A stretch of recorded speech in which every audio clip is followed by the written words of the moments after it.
નમસ્કાર વિદ્યાર્થી મિત્રો, લાસ્ટ લેક્ચરમાં આપણે થોડીક બોહરના નમૂના વિશે વાત કરેલી. લગભગ બોહરના નમૂના વિશે બધી જ વાત આપણે પૂર્ણ કરેલી, એના દાખલા પણ કમ્પ્લીટ કરી દીધેલા. હવે જે કાંઈ વધારાના દાખલાઓ છે કે જે આપણા ગુજરાત બોર્ડ સિવાય JEEની એડવાન્સ લેવલની એક્ઝામોમાં પૂછાય, તો એ આપણે પાઠના અંતમાં કરીશું.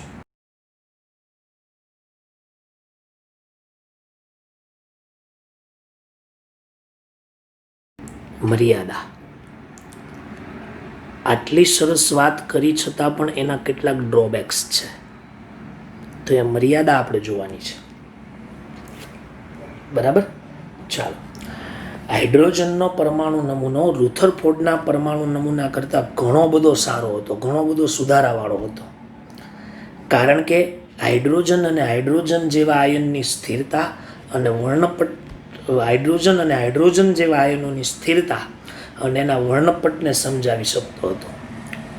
પરંતુ બોહરનો પરમાણુ નમૂનો ઘણો સરળ હોવા છતાં પણ અમુક બાબતોને સમજાવી શકતો નથી. બરાબર, પહેલું વિધાન અહીંયા લખી દઈએ કે બોહરનો નમૂનો રુથરફોર્ડના કેન્દ્રીય નમૂના કરતાં વધુ સુધારાવાળો હતો. કારણ કે તે હાઇડ્રોજન અને હાઇડ્રોજન જેવા, એટલે કે એક ઇલેક્ટ્રોનવાળી સ્પીસીઝ Be+3, Li+2, બરાબર, He+, એવા બધા હાઇડ્રોજન અને હાઇડ્રોજન જેવા આયનોની સ્થિરતા, બરાબર, આયનોની સ્ટેબિલિટી અને વર્ણપટ સમજાવી શકતો હતો અથવા સમજાવી શક્યો. પરંતુ અમુક નીચેની બાબતો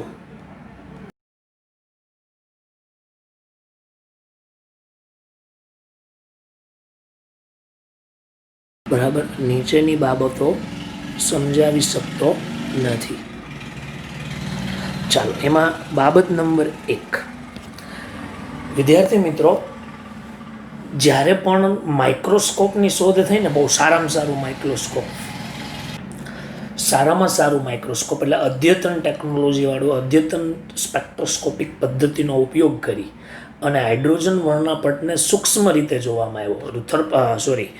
બોહરે તો જોયો જ તો, પણ આ ઉપરાંત અહીંયા એવું લખું છું કે અદ્યતન સ્પેક્ટ્રોસ્કોપિક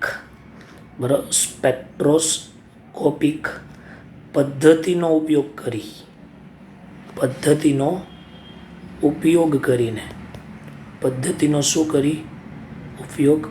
કરીને સાંભળજો બરાબર, જ્યારે હાઇડ્રોજન વર્ણપટને જોવામાં આવ્યો તો હાઇડ્રોજન વર્ણપટમાં જે n=1 રેખા અને n=2 રેખા છે ને, એની વચ્ચે બીજી ઘણી બધી રેખાઓ છે. ડબલેટ ને ટ્રિપલેટ એવું નામ અપાય કોલેજમાં. તો એને નિલ્સ બોહરનો નમૂનો સમજાવી શક્યો નહીં. એટલે કે અદ્યતન સ્પેક્ટ્રોસ્કોપિક પદ્ધતિનો ઉપયોગ કરીને હાઇડ્રોજન પરમાણુ વર્ણપટને સૂક્ષ્મ રીતે સમજાવી શક્યો નહીં. ડબલેટ અને ટ્રિપલેટ રેખાઓ કહેવાય એને, બરાબર. તો એ નિલ્સ બોહરનો નમૂનો સમજાવી શક્યો નહીં. બીજી વાત કે આ જે નમૂનો છે ને નિલ્સ બોહરનો, એ નમૂનો હાઇડ્રોજન સિવાયના વર્ણપટને સમજાવી શકતો નથી.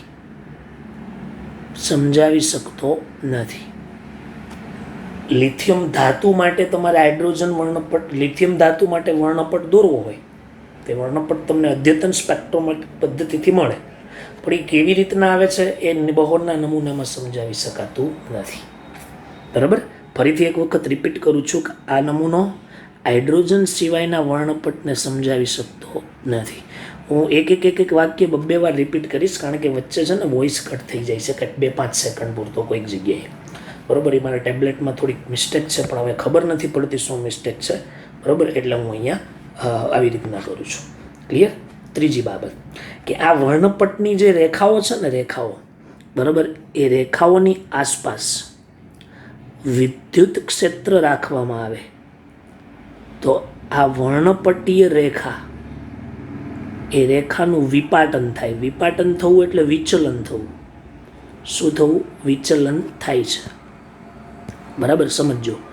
જો વિદ્યુત ક્ષેત્રની હાજરીમાં વર્ણપટીય રેખાનું વિચલન થાય, આ અસરને સ્ટાર્ક અસર કહેવાય. કેવી અસર કહેવાય? સ્ટાર્ક અસર. બરાબર. અને પછી ચુંબકીય ક્ષેત્રની હાજરીમાં, બરાબર, આ વર્ણપટ્ટીય રેખાનું જે વિચલન છે એને જીમેન અસર કહેવાય. તો આ બંને અસર નિલ્સ બોહર સમજાવી શકતો નથી. આ બંને અસર નિલ્સ બોહર સમજાવી શકતો નથી. તમારે જો આ અસર જોવી હોય ને તો નેટ ઉપર સ્ટાર્ક ઇફેક્ટ કરીને એવું લખજો, સ્ટાર્ક ઇફેક્ટ ઇન કેમિસ્ટ્રી. બરાબર, તમને મસ્ત એક વિડીયો બતાવશે. ક્લિયર? એટલે ચુંબકીય ક્ષેત્રની હાજરીમાં રેખાનું વિચલન એને જીમેન ઇફેક્ટ કહેવાય, અને વિદ્યુત ક્ષેત્રની હાજરીમાં વર્ણપટ્ટીય રેખાનું વિચલન એને સ્ટાર્ક અસર કહેવાય. તો આ વિચલન શું કામ થાય છે? એની પાસે એ માટે નિલ્સ બોહર માટે નિલ્સ બોહર પાસે એનો કોઈ આન્સર હતો નહીં. બરાબર, ચાલો એની પછી નેક્સ્ટ શું છે ડ્રોબેક? કે પરમાણુના સંયોજ આવવાથી અથવા રાસાયણિક બંધનથી અણુ બને છે. તો એ અણુ કેવી રીતે બને છે એની પણ સમજૂતી નિલ્સ બોહર પાસે નહોતી. એટલે હું લખું છું, પરમાણુના રાસાયણિક બંધનથી અણુ બને છે. તેની સમજૂતી આ નમૂનો આપી શકતો નથી. આ નમૂના દ્વારા આપી શકાતી નથી. બરાબર, આપી શકાતી નથી. એના માટે તમારે કયો નમૂનો આપવો પડશે? લુઈસનો સિદ્ધાંત આવશે, એ બીજા સર ચલાવશે. ક્લિયર? એની પછી આગળ વધીએ. દ બ્રોગલી, આની પછીનો જ સવાલ છે. દ બ્રોગલી અને હાઇઝનબર્ગ, ઘણી બુકમાં હાઇસન લખ્યું છે, હાઇઝનબર્ગ આવે. હાઇઝનબર્ગનો અનિશ્ચિતતાનો સિદ્ધાંત પણ સમજાવી શકતો નથી. નિલ્સ બોહરનો નમૂનો, દ બ્રોગલી અને હાઇઝનબર્ગનો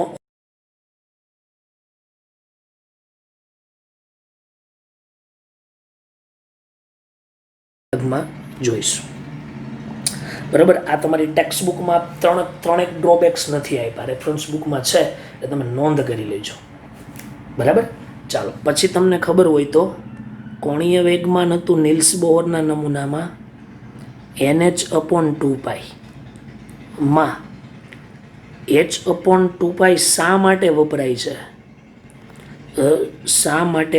છે તે પણ સમજાવી શકાતું નથી. આ તો હજી સુધી કોઈ નથી સમજાવી શક્યું. બરાબર, આ બે મર્યાદા ટેક્સ્ટ બુકમાં નથી. હજી એક મર્યાદા આપું. એક સોમરફિલ્ડ નામનો વૈજ્ઞાનિક હતો. એણે એવું કીધું કે કક્ષા છે ને ગોળાકાર નથી. કક્ષામાં એસ કક્ષક છે એ ગોળાકાર છે, પછી પી કક્ષક છે ડમ્બેલ છે, ડી કક્ષક આવશે ડબલ ડમ્બેલ આવશે, એફ કક્ષકો અનિયમિત છે. તો એ પણ આ નિલ્સ બોહર સમજાવી શક્યો નહીં. એટલે હું અહીં એમ લખું છું કે સોમરફિલ્ડ નામના વૈજ્ઞાનિકના મત અનુસાર કક્ષક ગોળાકાર નથી, તે પણ સમજાવી શકતો નથી.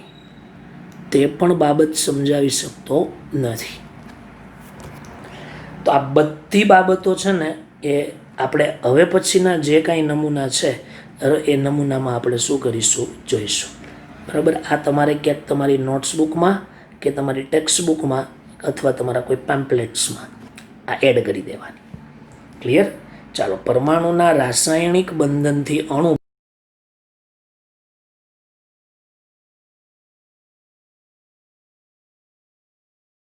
અનિશ્ચિતતાનો સિદ્ધાંત પણ આ વૈજ્ઞાનિક સમજાવી શકતો નથી.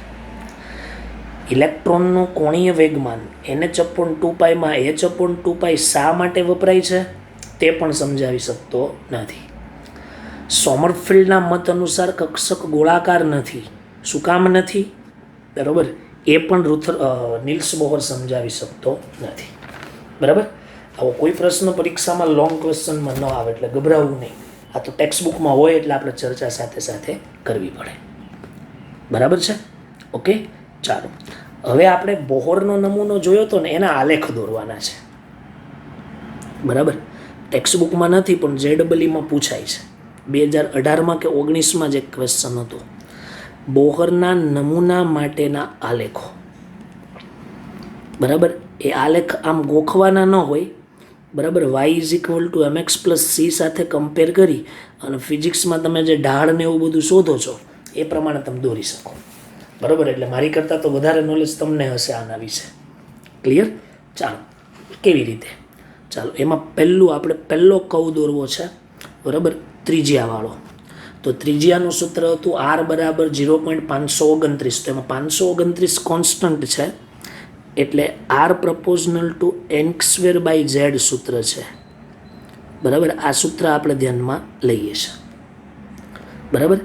એ સૂત્રમાં પહેલું, ધારો કે z અચળ હોય, z કોન્સ્ટન્ટ હોય, તો શું લખાય?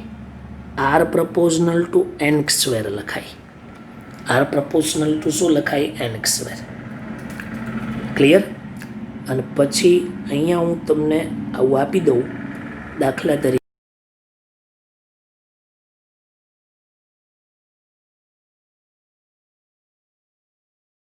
તો આલેખ આ ટાઈપનો મળે. કેમ આવો આવે છે એ બધું ફિઝિક્સમાં છે, બરોબર. એટલે હું અહીંયા વધારે ચર્ચા નથી કરતો. હું ખાલી તમને આલેખ વિશે સમજૂતી આપું છું. બરાબર. ચાલો, બીજી બાબત. ધારો કે તમારી પાસે બીજો કેસ છે, ત્રિજ્યાવાળો છે. બરાબર. એટલે આ બીજી બાબત. અને એમાં હું શું કરું છું કે R∝n² લઈ લઉં. જો કે મેં n² જ લીધું હતું પણ મેં R વિરુદ્ધ n નો આલેખ દોરેલો. હવે હું R વિરુદ્ધ n² નો આલેખ દોરું. બરાબર. તો એ આલેખ તમને ખબર જ છે કે એમાં આંતરછેદનું મૂલ્ય 0 હોય એટલે આલેખ એકદમ સ્ટ્રેટ લાઈન આવે. R બરાબર કોઈ કોન્સ્ટન્ટ n² તમે લખી દો ને +0, તો y=mx+c એટલે c 0 થઈ જાય. m છે એ આપણો ઢાળ છે અને x અક્ષ પર n² લઈ લીધું. બરાબર. ચાલો, હવે કેસ નંબર 3, ત્રીજો કેસ. બરાબર. કે ધારો કે n કોન્સ્ટન્ટ હોય. શું અચળ હોય? n અચળ હોય. તો R∝1/z થઈ જશે ને. R∝1/, શું થઈ જાય? z. તો ચાલો એનો આલેખ દોરીએ. R∝1/z. તો પછી હું શું કરું કે R વિરુદ્ધ 1/z. તો આ આલેખ પણ આમ y=mx+c નું જ પાલન કરે છે એટલે સ્ટ્રેટ લાઈન જ આવશે. બરાબર. આ તમને કોઈ પણ પૂછી શકે આલેખ. બરાબર. ચાલો, માની લ્યો કે R∝1/z તો છે જ, પણ તમને R વિરુદ્ધ z નો આલેખ દોરવાનું પૂછ્યું હોય તો? બરાબર. z નો આલેખ દોરવાનું પૂછ્યું હોય તો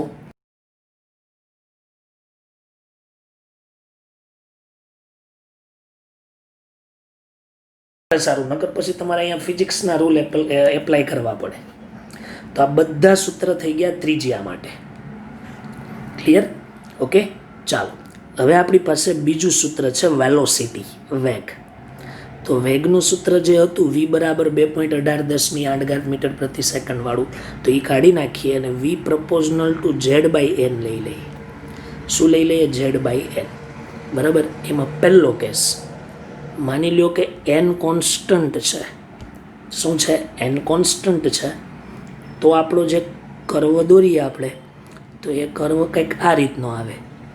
વી વિરુદ્ધ એન સોરી વી વિરુદ્ધ ઝેડનો આલેખ દોરીએ તો પણ એ પણ સીધી રેખા પ્રકારનું જ સમીકરણ, એટલે આમ સ્ટ્રેટ લાઈન જ આવશે. બરાબર ને વિદ્યાર્થી મિત્રો? ક્લિયર?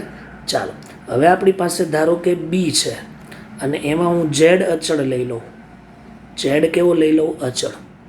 તો વિદ્યાર્થી મિત્રો જો હું ઝેડ અચળ લઈ લઉં, બરાબર, અને પછી અહીંયા એન લઈ લઉં અને અહીંયા વી લઈ લઉં, બરાબર, તો અહીંયા તમે ઝેડ જે અચળ લીધું હતું એ વી પ્રપોઝનલ ટુ 1/n થાય ને, બરાબર.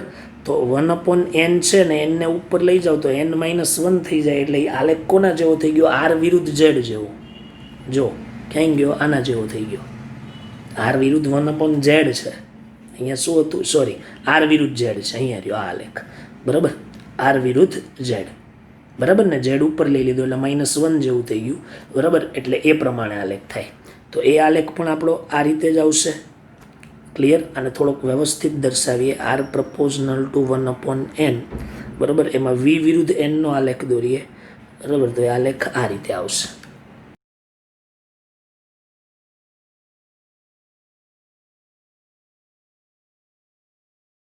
ધારો કે તમને અહીંયા હું આલેખ દોરી દઉં, બરાબર, બીજી પેનથી દર્શાવીએ એટલે ભેગું ન થાય, બરાબર. ચાલો અહીંયા આપણે શું લખીએ છીએ? બરાબર, વી, અને અહીંયા 1/ શું લખીએ? n, બરાબર. તો એ આલેખ તમને આમ સ્ટ્રેટ લાઈન જ મળે. ક્લિયર ને?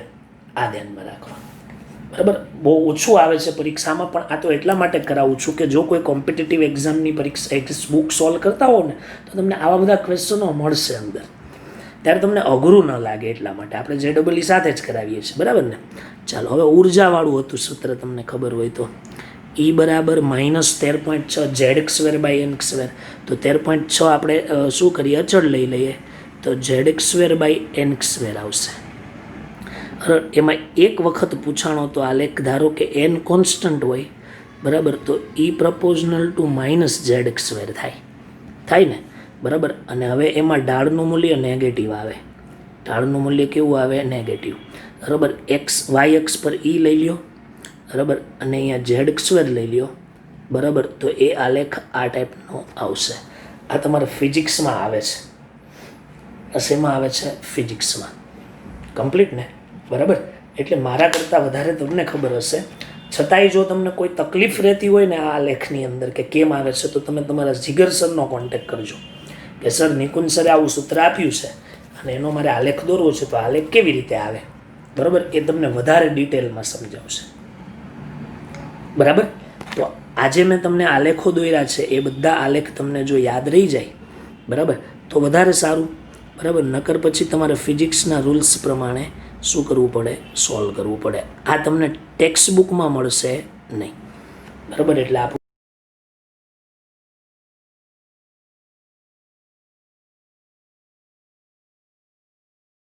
ચાલો આ આખો પોર્શન આપણે વ્યવસ્થિત રીતે ક્લિયર કર્યો, બરાબર. હવે આપણે થોડાક ટેક્સ્ટ બુક તરફ પાછા વળીએ, બરાબર.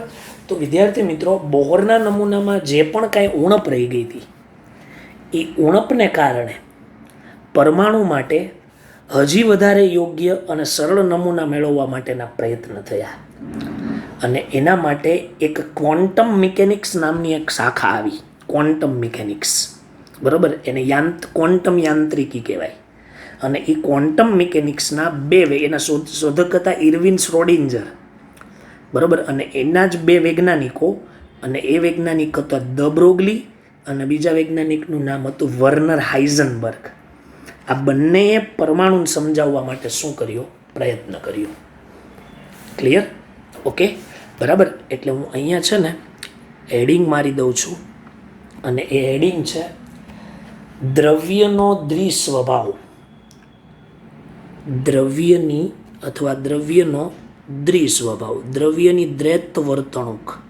આપણે વિદ્યુત ચુંબકીય વિકિરણની દ્વૈત વર્તણૂક ભણી ગયા હતા, બરાબર. અને આ દ્રવ્યના દ્વિસ્વભાવ વિશે વાત કરી હતી, બરાબર, દ બ્રોગલી. ઇંગ્લિશમાં દી બ્રોગલી બોલે, બરાબર. દ બ્રોગલી સમીકરણ, બરાબર. ક્વોન્ટમ મિકેનિક્સમાં આવેલો એક આ નમૂનો છે. આગળ જેટલા પણ નમૂના એવા રુથરફોર્ડ છે, નિલ્સ બોહર છે, થોમ્સન છે, એ બધા છે ને ક્લાસિકલ ફિઝિક્સના હતા. બરાબર. હવે ક્વોન્ટમ ફિઝિક્સના આવશે. ક્લિયર? તો એમાં પહેલું આપણે ભણવાનું છે વિદ્યાર્થી મિત્રો દ બ્રોગલી. બહુ જ મહત્વનો પ્રશ્ન છે, બરાબર, અને બહુ જ જાણવા જેવું આની અંદર છે.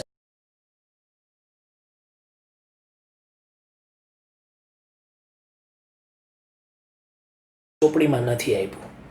તો એમાં પહેલું કે દ બ્રોગલીએ શું રજૂ કર્યું?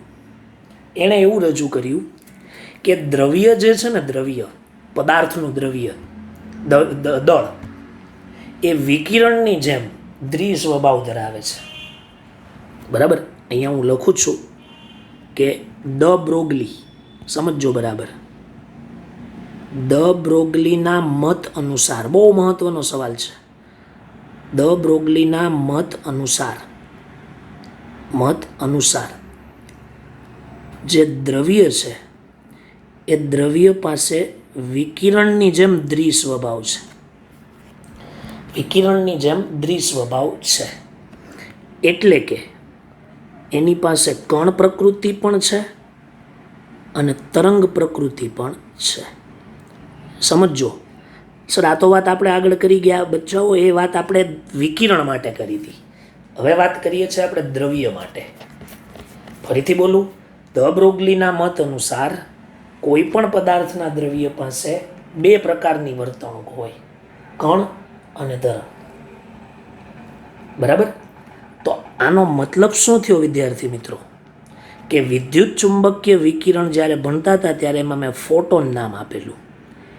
એ ફોટોનને જેમ વેગમાન અને તરંગ લંબાઈ હોય છે, વેગમાન અને તરંગ લંબાઈ હોય છે, તેમ ઇલેક્ટ્રોનને પણ આપણે દ્રવ્ય તરીકે આ પાઠમાં ઇલેક્ટ્રોન લીધો છે. બરાબર. દ્રવ્ય એમ કેમ કે ઇલેક્ટ્રોન પાસે પણ ભલે અવગણી શકાય એટલું દળ છે, પણ એ એક પ્રકારનું દ્રવ્ય જ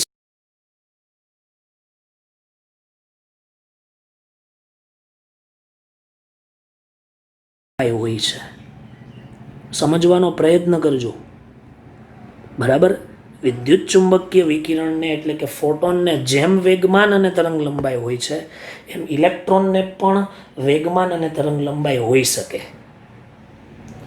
અને આ માટે દ બ્રોગલીએ ઇલેક્ટ્રોનનું વેગમાન અને તરંગ લંબાઈને દર્શાવતું એક સૂત્ર રજૂ કર્યું. દ બ્રોગલીએ ઇલેક્ટ્રોનની તરંગ લંબાઈ અને વેગમાન અને તરંગ લંબાઈ અને વેગમાન વચ્ચેનું એક સૂત્ર આપ્યું, અને એ સૂત્ર હતું lambda is equal two h/p.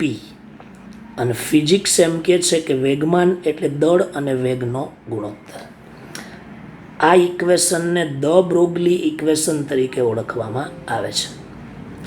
અત્યાર સુધીનું હું બોલ્યો ને બેઠે બેઠું બોર્ડ રિલેટેડ બોલ્યો. એક વખત રિપીટ. દ બ્રોગલીના મત અનુસાર દ્રવ્યને પણ વિકિરણની જેમ દ્વિસ્વભાવ છે, એટલે કે એને પણ કણ અને તરંગ પ્રકૃતિ છે. ફોટોનને જેમ વેગમાન અને તરંગ લંબાઈ હોય છે, તેમ ઇલેક્ટ્રોનને પણ વેગમાન અને તરંગ લંબાઈ હોય છે.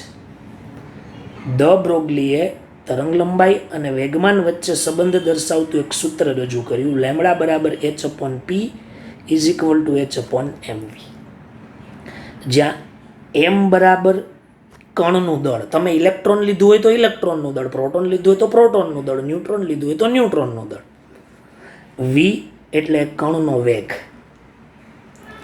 p એટલે એ કણનું વેગમાન, અને h ઇઝ પ્લાન્ક કોન્સ્ટન્ટ, પ્લાન્કનો અચળાંક. હવે મારે તમને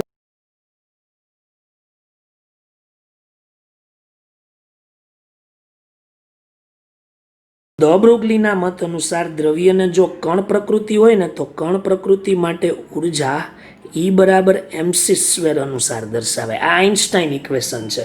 ડેલ્ટા mc², એમાં ડેલ નથી લેતા આપણે. E બરાબર mc².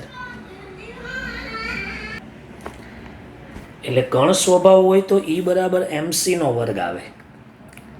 ચાલો, તરંગ સ્વભાવ હોય તો આપણને સૂત્ર યાદ જ હશે, E બરાબર h મ્યુ આવે, અને મ્યુ બરાબર c બાય લેમડા, એટલે hc બાય લેમડા.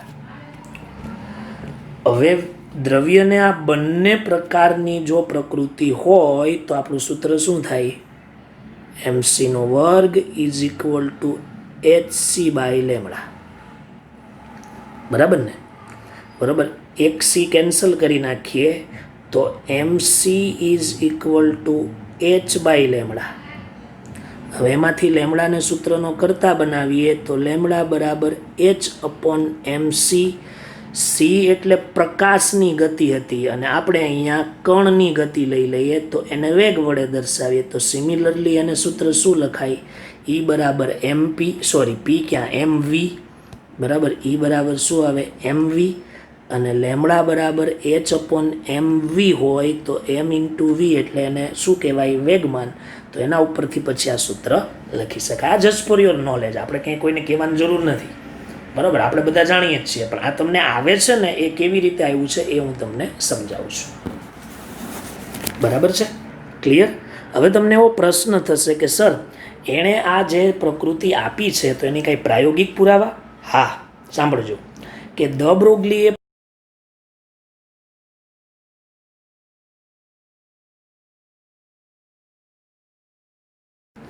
એ વિવર્તન દર્શાવે છે. અને તમે યાદ કરો, વિવર્તન એ તરંગની લાક્ષણિકતા છે ને? બરાબર, એટલે અહીંયા આપણે શું નોંધ લખીએ કે પ્રાયોગિક રીતે પુરવાર થયું છે કે ઇલેક્ટ્રોનનો પુંજ વિવર્તન દર્શાવે છે. બરાબર, વિવર્તન અને વ્યતિકરણ અને વિવર્તન એ તરંગની લાક્ષણિકતા છે. બરાબર, તરંગની લાક્ષણિકતા છે. ક્લિયર? તમને એમ થાય સર કણની લાક્ષણિકતા કેમ નહીં? ઇલેક્ટ્રોનને કણ સ્વભાવ છે એવું તો પહેલા લેક્ચરમાં જ મેં તમને કીધેલું ને, જ્યારે ઓલા ઝેડએન સલ્ફાઇડની સ્ક્રીન સાથે અથડાણા હતા ત્યારની વાત છે. એટલે તરંગની શું છે? લાક્ષણિકતા છે. બરાબર, અને આ લાક્ષણિકતાનો ઉપયોગ ઇલેક્ટ્રોન માઇક્રોસ્કોપમાં કરવામાં આવે છે. ઇલેક્ટ્રોન માઇક્રોસ્કોપમાં કરવામાં આવે છે. આ બધું ટેક્સ્ટ બુકમાં આપેલું છે. આ ઇલેક્ટ્રોન માઇક્રોસ્કોપમાં કરવામાં આવે છે. અને આ ઇલેક્ટ્રોન માઇક્રોસ્કોપથી શું થાય? એ માઇક્રોસ્કોપથી સાદા સૂક્ષ્મદર્શક યંત્ર, સિમ્પલ માઇક્રોસ્કોપ જે હોય એ યંત્ર કરતાં 150 લાખ ગણું બરાબર વધુ મોટું અને ચોખ્ખું, મોટું કરતાં વધુ ચોખ્ખું લખીએ, આવર્ધન શબ્દ વાપરેલો છે ટેક્સ્ટ બુકમાં, વધુ ચોખ્ખું ચિત્ર જોઈ શકાય છે.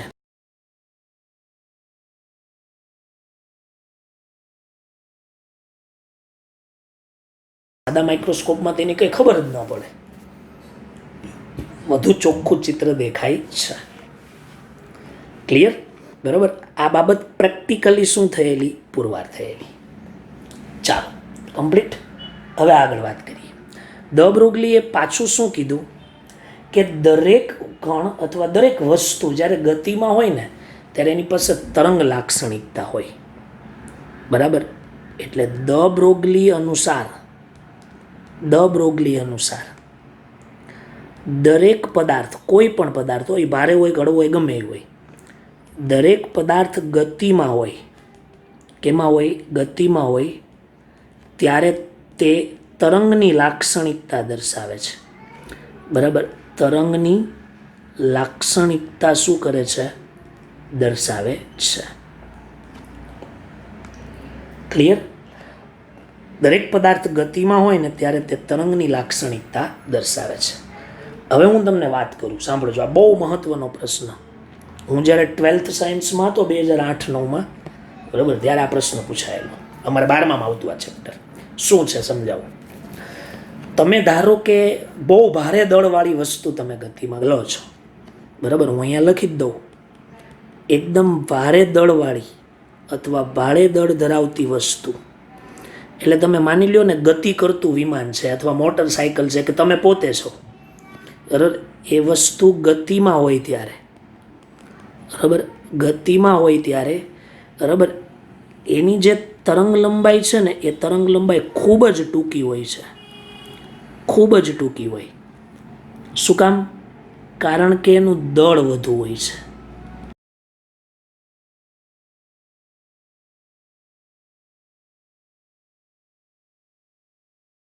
ધારો આ એમ બહુ જ વધુ છે તો લેમડા બહુ જ ઓછો મળે. ધારો એમ કેવું છે? ખૂબ જ વધુ હોય છે.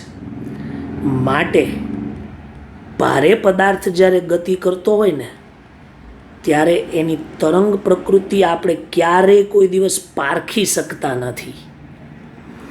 એટલે દ બ્રોગલીનો સિદ્ધાંત માત્ર ને માત્ર ગતિ કરતા અતિ સૂક્ષ્મ કણને જ લાગુ પડે.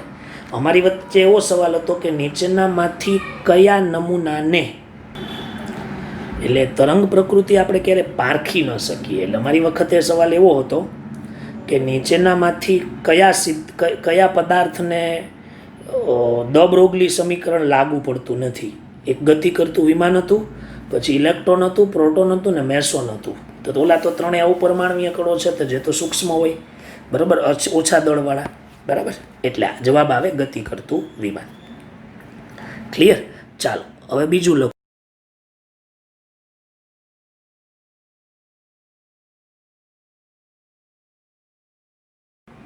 ખૂબ જ મોટી હોય છે. શું કામ?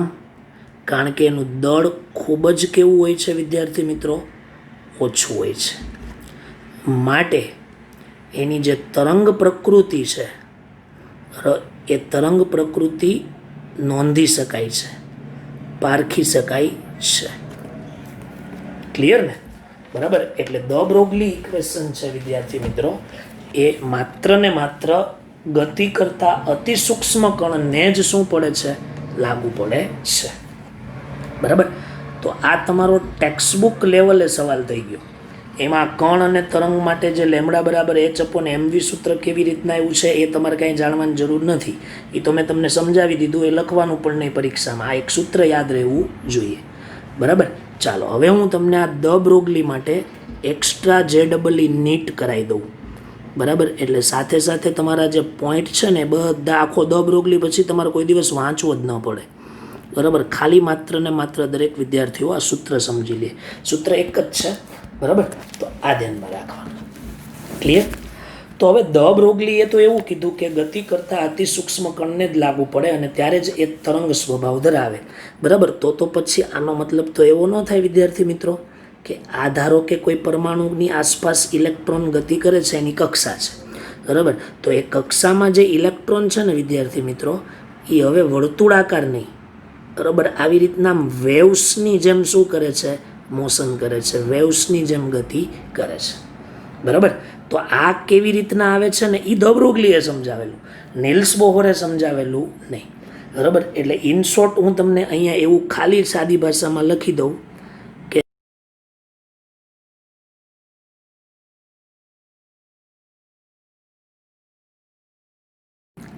આ નમૂનો લાગુ પડે છે. બરાબર. આ નમૂનો લાગુ પડે છે. Like electron, like proton, like neutron, એવા બધા કણો માટે. ક્લિયર? ઓકે. ચાલો હવે તમને મેં કીધું ને કે ઇલેક્ટ્રોન ગતિ કરે છે તો પછી વિદ્યાર્થી મિત્રો ઇલેક્ટ્રોનની ગતિ ઉર્જા વિશે આપણે વાત કરીએ. તો ઇલેક્ટ્રોનની જે ગતિ ઉર્જા છે એ ગતિ ઉર્જાનું સૂત્ર 1/2 mv² છે. હવે હું શું કરું ખબર? કે 1/2 ઉપર m વડે ગુણી દઉં ને નીચે m વડે ગુણી દઉં. બરાબર. એટલે m² v² છેદમાં m લખાય. ચાલો m ઇન્ટુ v ને શું લખાય? વેગમાન. તો 1/2 બરાબર p² છેદમાં શું લખી દઉં? m. ચાલો હવે પીના વર્ગને સૂત્રનો કરતા બનાવું તો p² is equal two 2m into kinetic energy લખાય. ચાલો અંડરરૂટ લઈ લઉં તો p કાઉન્સમાં વર્ગમૂળમાં 2m k ઇન્ટુ e એટલે કે ગતિ ઉર્જા. ચાલો થઈ ગયું. ઓકે. હવે આપણું સૂત્ર છે દ બ્રોગલી ઇક્વેશન. યાદ છે ને? દ બ્રોગલી સમીકરણ. અને એ છે લેમડા બરાબર h/p.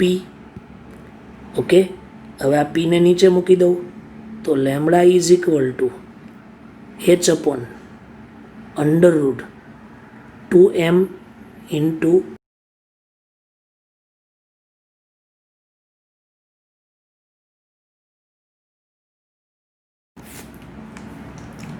ક્લિયર. ઓકે, બરાબર છે, આ ધ્યાનમાં રાખવા. હવે પછી છે ને વિદ્યાર્થી મિત્રો, એક ફિઝિક્સ પરથી ચાલો શું છે, ધારો કે અહીંયા માની લ્યો આપણી પાસે એક વીજભારિત પ્લેટ છે. બરાબર, ફિઝિક્સમાં હું થોડોક સમજાવવાનો પ્રયત્ન કરું તમને. બરાબર, એટલે તમને થોડોક આઈડિયા આવે કે આવી રીતનું આવે છે. બરાબર, તો ચાલો એ આપણે નાનકડો એવો એક પ્રયત્ન કરીએ છીએ. અને કઈ રીતનો કરવાનો છે, ધારો કે તમારી પાસે માની લ્યો કે અહીંયા બરાબર ઇલેક્ટ્રોન છે. શું છે? ઇલેક્ટ્રોન. બરાબર, હવે ઇલેક્ટ્રોન ઋણ ધ્રુવથી ધન ધ્રુવ બાજુ જ જાય ને, તો આ બે પ્લેટ છે. એ બે પ્લેટ વચ્ચે લાગુ પાડેલો વોલ્ટેજ V છે. આ કદાચ તમને નહીં સમજાયો, પણ હું તો ટ્રાય કરું. આ ઋણ અને આ ધન. ઇલેક્ટ્રોન અહીંયા એકદમ રેસ્ટમાં છે, આરામથી બેઠેલો છે. હવે એને જ્યારે V જેટલો પોટેન્શિયલ આપવામાં આવે ત્યારે ઇલેક્ટ્રોન ગતિ કરે છે. બરાબર, ઓકે. તો તેવા સમયે બરાબર કાઇનેટિક એનર્જીનો માનાંક ઇઝ ઇક્વલ ટુ પોટેન્શિયલ એનર્જીનો માનાંક આવે. આ ફિઝિક્સમાં આવે છે. બરાબર, ડેલ્ટા શું હશે? PE. જો હું અહીંયા સમજાવું, અહીંયા શરૂઆતમાં ઇલેક્ટ્રોન રેસ્ટ પર હોય ને ત્યારે સ્થિતિ ઉર્જા શૂન્ય હોય, ત્યારે એની પાસે ગતિ ઉર્જા શૂન્ય હોય. પછી એ જ્યારે અહીંયા પહોંચી જાય ને ત્યારે એની ગતિ ઉર્જા શૂન્ય થઈ જાય અને બધી ગતિ ઉર્જાનું સ્થિતિ ઉર્જાનું રૂપાંતર ગતિ ઉર્જામાં થઈ જાય. હવે એ સમજવાનું રહેવા દો, એની કરતાં એક સૂત્ર યાદ રાખો. બરાબર, ચાલો. ડેલ્ટા KE એટલે શું થાય? હું પાછળ લખું છું. ડેલ્ટા KE એટલે શરૂઆતમાં ગતિ ઉર્જા અને પેલી પ્લેટે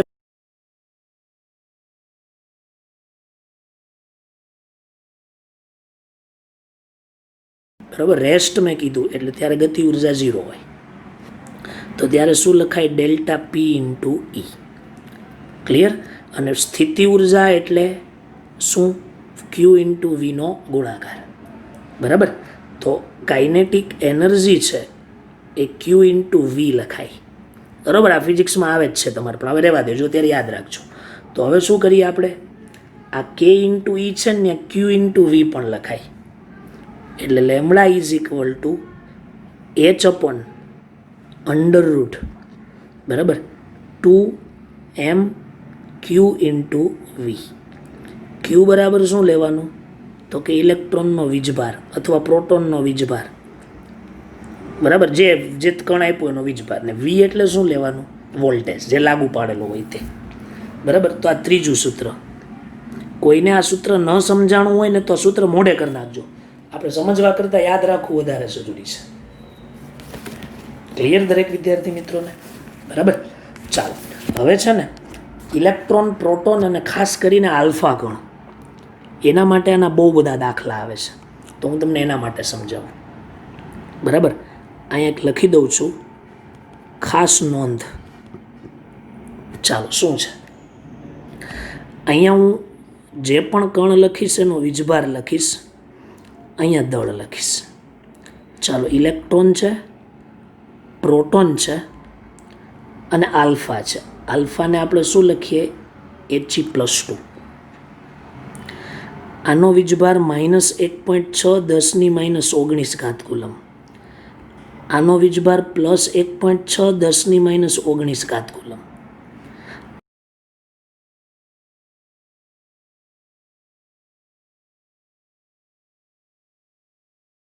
9.1 × 10⁻31 કિલોગ્રામ.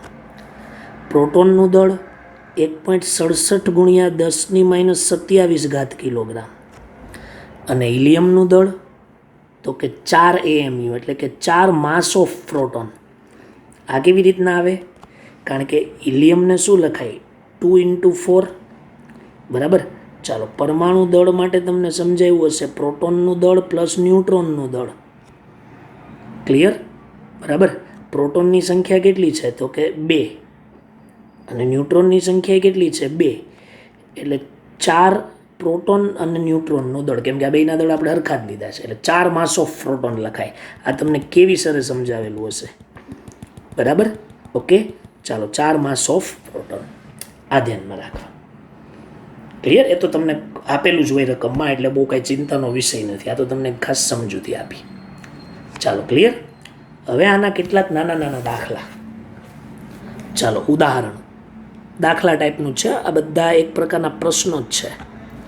ચાલો, પહેલું, ધારો કે એવું કીધું હોય કે પ્રોટોન અને આલ્ફા કણની તરંગ લંબાઈ છે ને, તરંગ લંબાઈ, એ તરંગ લંબાઈની સરખામણી કરો. ક્યારે કરો? પહેલું, ધારો કે બંને કણનું વેગમાન સમાન છે. બંને કણનું વેગમાન સમાન હોય ત્યારે, પહેલો કેસ. ચાલો સોલ્વ કરીએ. વેગમાન સમાન છે, બરાબર? વેગમાન શું છે? સમાન. તો પછી એવા સમયે કેવી રીતે સોલ્વ કરીશું આપણે? તો આપણું સૂત્ર શું હતું? લેમડા બરાબર h અપોન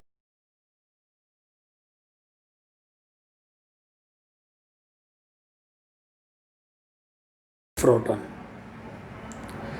પછી lambda alpha is equal to h upon વેગમાન આલ્ફાનું.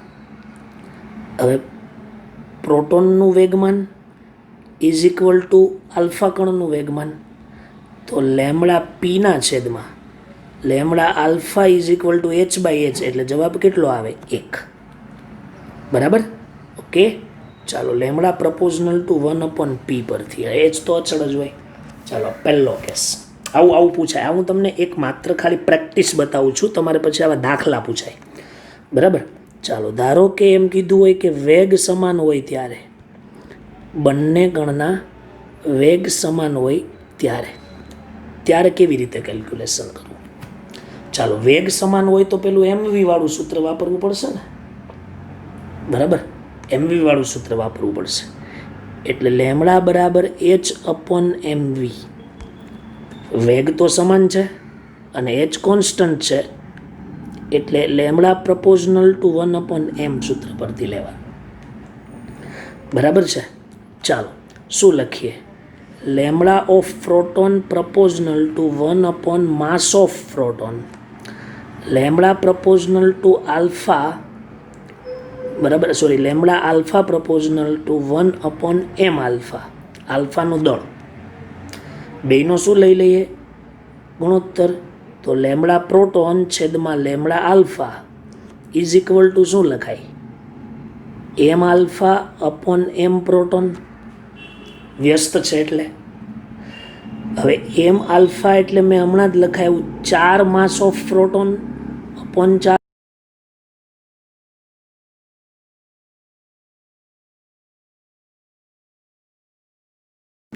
તો આ પ્રોટોન કેન્સલ કરી નાખ્યા વિદ્યાર્થી મિત્રો.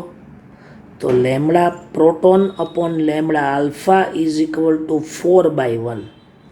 બરાબર, ક્લિયર? એટલે 4/1 પણ તમે લખી શકો. પૂછાય આવા દાખલા. બીજો કોઈ કણ આપી દેશે.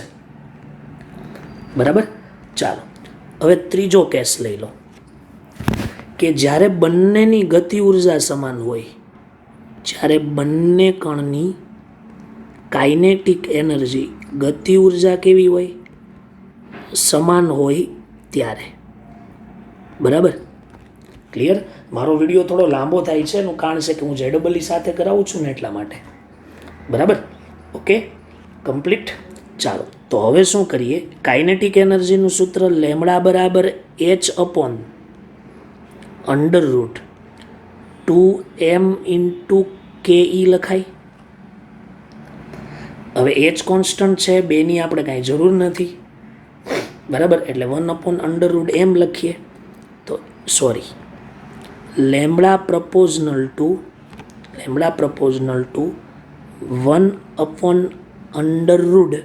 શું આવશે? m.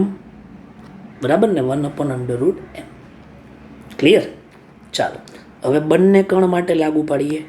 તો lambda proton is equal two પ્રપોઝનલ to 1/√, mass of proton. Lambda alpha proportional to 1/√, mass of alpha. સમજ પડી? હવે બેયનો આપણે ગુણોત્તર લેવો છે તો શું લેવાય? Lambda proton upon lambda alpha is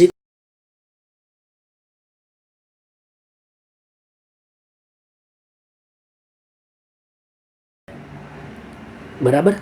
ચાલો જુઓ તો lambda proton upon lambda alpha is equal to √ mass of આલ્ફાને 4 માસ ઓફ પ્રોટોન કીધું છે, છેદમાં માસ ઓફ પ્રોટોન, બેન કેન્સલ કરી નાખ્યા. બરાબર. તો √4 આવ્યા ને, તો શું લખાય? Lambda proton upon lambda alpha is equal two √4 હતું, એનું વર્ગમૂળ કાઢ્યું એટલે 2/1. ક્લિયર ને? બરાબર. તો આ તમારો આન્સર. હું ખાલી અહીંયા દાખલો કરાવું છું.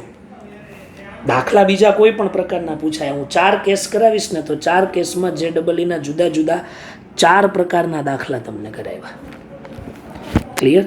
ચાલો ચોથો કેસ, કે જ્યારે સમાન પોટેન્શિયલ ધરાવતું હોય, ચાલો સમજો, સમાન અથવા જ્યારે સમાન, અથવા એવું લખીએ, થોડી વાક્ય રચના બદલીએ, જ્યારે પોટેન્શિયલ તફાવત એટલે કે વોલ્ટેજ, પોટેન્શિયલ તફાવત સમાન હોય ત્યારે, સમાન હોય ત્યારે.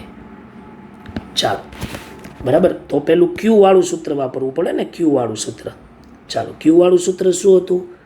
લેમડા બરાબર h/√2mq * v. ચાલો ક્યુ સમાન, વી સમાન છે, બેની આપણે જરૂર નથી. લેમડા પ્રપોઝનલ ટુ લઈ લઈએ ને, lambda proportional to 1/√, mass into ક્યુ.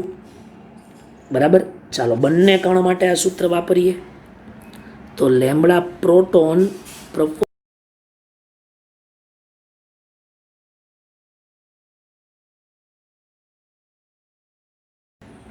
અને પ્રોટોનનો વીજભાર. ચાલો લેમડા આલ્ફા પ્રપોઝનલ ટુ 1/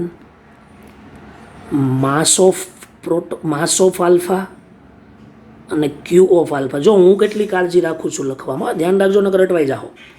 ચાલો હવે બેનો ગુણોત્તર, lambda proton upon lambda alpha is equal to √ વ્યસ્ત છે માસ of alpha Q of alpha upon mass of proton Q of proton. હવે ખાલી કિંમત મૂકતી જવાની છે એટલે જવાબ આવતો જશે. માસ ઓફ આલ્ફા કેટલું થાય? 4 માસ ઓફ પ્રોટોન થાય.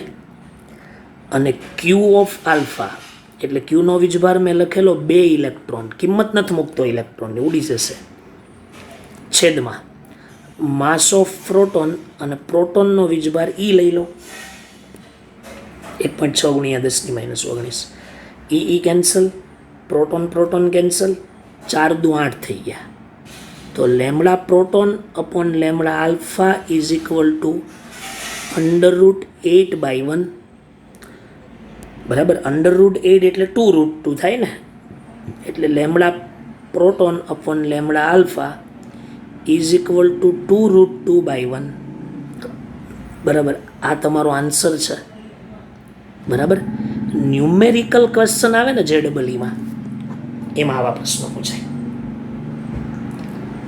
સમજ પડી ગઈ? ઓકે. તો આ હતું ધ બ્રોગલી ઇક્વેશન. કયું ઇક્વેશન? The Broglie. બરાબર. ચાલો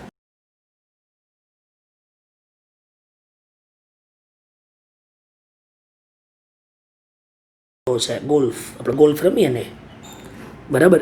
અહીંયા હું લખું છું કે ગોલ્ફના દડાની ઝડપ 100 કિલોમીટર/કલાક છે. તેનું દળ 100 ગ્રામ છે. તો તેની તરંગ લંબાઈ શોધો. તેની તરંગ લંબાઈ ગોલ્ફના દડાની શોધો. તમે તરત જ કહેજો સર આટલું બધું દળ હોય ને તો કોઈ દી તરંગ લંબાઈ ક્યારેય જોઈ જ ન શકાય, પણ આપણે માપીએ તો ખરા કેટલી મોટી મળશે, સોરી કેટલી સૂક્ષ્મ મળશે એ આપણને ખબર તો પડે. ચાલો તો પેલા વેગ વી 100 મીટર કિલોમીટર પ્રતિ કલાક છે ને, તો કિલોમીટરને પહેલાં મીટરમાં કન્વર્ટ કર્યું અને કલાકને સેકન્ડમાં કન્વર્ટ કર્યું. ચાલો આ વેગ થઈ ગયું.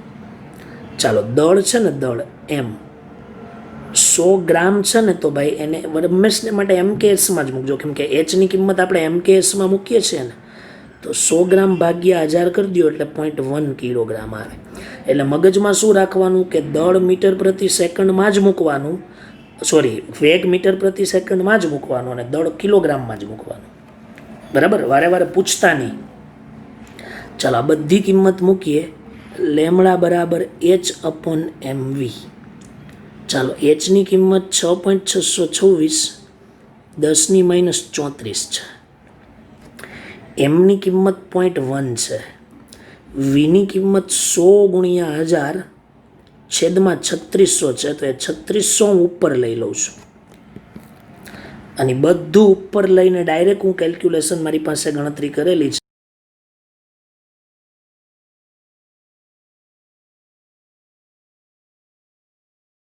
આપણે કેલ્ક્યુલેશનનું આમ કંઈ કામ નથી.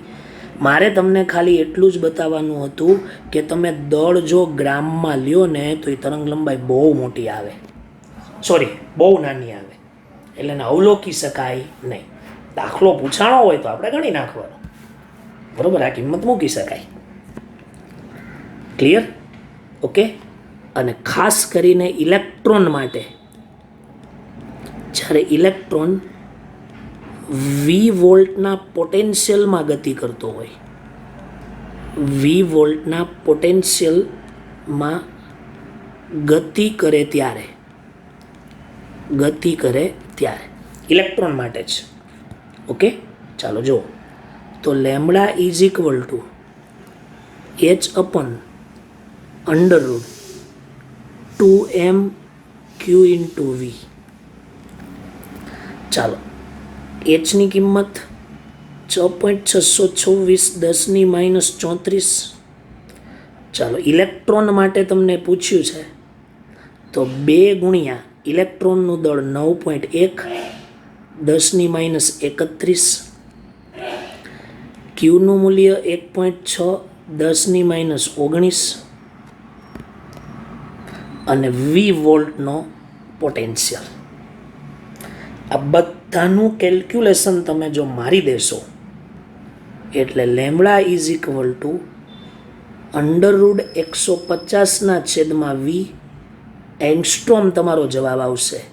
તો ઇલેક્ટ્રોન માટે ક્યારેક વોલ્ટેજવાળું દાખલું કે એવું કાંઈ આવ્યું હોય ને તો આ સૂત્ર બેઠું વાપરજો, તમને મેં આ ગણતરી થોડી ઇઝી કરી દીધી છે. બરાબર, આનાથી દાખલો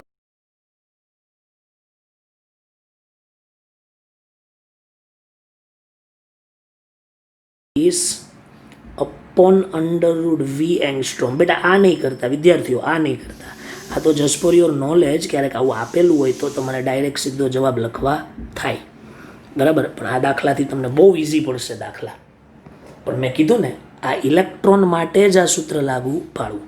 પ્રોટોન માટે પૂછ્યું હોય તો અહીંયા 1.67 10⁻27 કરી દેવાના. હવે એ તમારે જાતે કેલ્ક્યુલેશન કરવાની થશે. બરાબર, ખ્યાલ આવી ગયો? તો આ ઇલેક્ટ્રોન માટેનું સૂત્ર છે. ક્લિયર થઈ ગયું દરેક વિદ્યાર્થી મિત્રોને? તો આ ધ્યાનમાં રાખજો. ઓકે. અને છેલ્લે કે દ બ્રોગલી અને નીલ્સ બોહર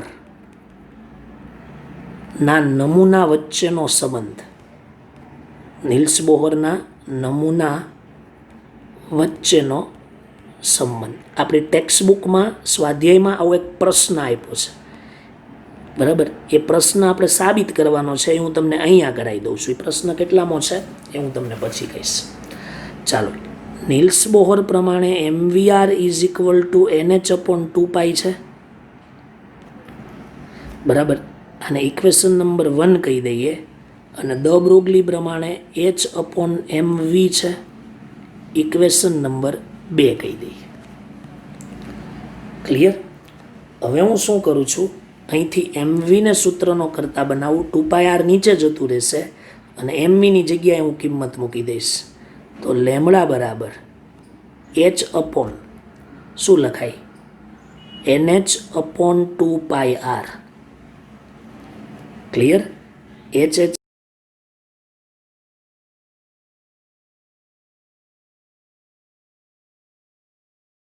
2πr બાય શું આવશે, n ને ઉપર લઈ લઉં તો n lambda is equal two 2πr. આ સંબંધ જ યાદ રાખવાનો છે. આ સંબંધ શું કહે છે હું તમને સમજાવું. ધારો કે આ કેન્દ્ર છે અને એની આજુબાજુ આ કક્ષા છે. હવે આ કક્ષામાં માની લ્યો કે ઇલેક્ટ્રોન ગતિ કરે છે વેવ્સની જેમ. ચાલો આ વેવ્સની જેમ એણે શું કરી, ગતિ કરી. બરાબર? હવે સાંભળજો, અહીંથી તે અથવા અહીંથી આ લઈ લો, આ પીકથી આ પીક સુધીનું અંતર એને શું કહેવાય, લેમડા, તરંગ લંબાઈ. બરાબર? હવે એ ઇલેક્ટ્રોન છે એ આવી રીતના વર્તુળાકાર ગતિ કરે છે, એટલે વર્તુળાકારનો પરિધ કેટલો થાય, 2πr. તો જ્યારે એ આખું એક 2πr જેટલું સર્કલ પૂરું કરે ત્યારે એમાંથી ઉત્પન્ન થતા તરંગની સંખ્યા n લેમડા કહેવાય. એકની એક લેમડા એવા n વેવ્સ ઉત્પન્ન કરે છે, એટલે એ શું થઈ ગયું, n લેમડા. ક્લિયર? તો વોટ ઇઝ n? n એટલે ઉત્પન્ન થતા તરંગની સંખ્યા, અને આપણે પહેલામાં શું નામ આપેલું, કક્ષાની સંખ્યા, મુખ્ય ક્વોન્ટમાંક. શેની સંખ્યા, કક્ષાની સંખ્યા. બરાબર? તો n લેમડા બરાબર 2πr. તમારે કેટલા સૂત્ર યાદ રાખવાના ડ બ્રોગલીના, n લેમડા બરાબર 2πr. પછી પહેલું એક સૂત્ર કયું, n લેમડા, આખું સૂત્ર જો તમારે આખી એક સિક્વન્સ જ અહીંયા લખી દઉં તમને, એ આખી એક મગજમાં રાખી દેવાની. લેમડા બરાબર h/p બરાબર h/mv બરાબર h/√.